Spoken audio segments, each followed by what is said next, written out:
আসসালামু আলাইকুম।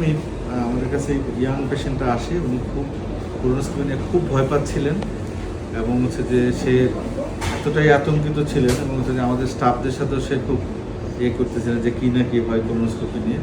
তো ওনার কোলোনোস্কোপি করার কারণ ছিল ওনার কী সমস্যা হতো একটু বলেন তো।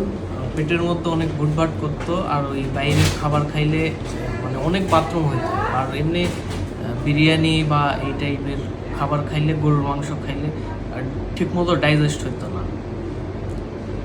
আচ্ছা, আর হচ্ছে যে মানে পেটে ব্যথা হতো মাঝে মাঝে। হ্যাঁ, মাঝে মাঝে ব্যথা হতো। আচ্ছা, তো এখন হচ্ছে যে ওনার কোলোনোস্কোপি নিয়ে খুব ভয় ছিল, কিন্তু কোলোনোস্কোপি করার সময় আপনি কোনো ব্যথা পাইছেন?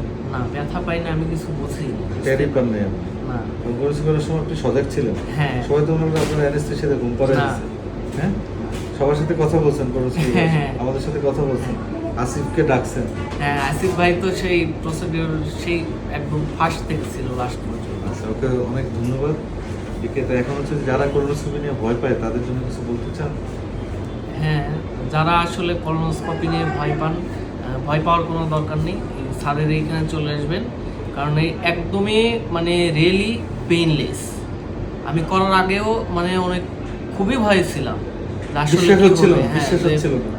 মানে না করা পর্যন্ত আসলে মানে এটাই। স্যাটিসফাইড ছিলাম না, বা মানে কেমন একটা যে অনেক আতঙ্ক ভয়। আপনার তো এইমাত্রই কোলোনোস্কোপি হ্যাঁ, হলো। মাত্রই আমি জাস্ট শোয়া থেকে উঠছি। অনেকে কোশ্চেন করে এই স্যালাইনটা কেন? স্যালাইনটা হচ্ছে কোলোনোস্কোপি করার সময় অনেক সময় পেশেন্ট অনেকবার টয়লেটে গিয়ে একটু উইক হয়ে যায়, তখন আমরা একটু স্যালাইন দিই যেন হচ্ছে উইকনেসটা যেন একটু কম হয়। এটা অন্য কোনো কারণে না।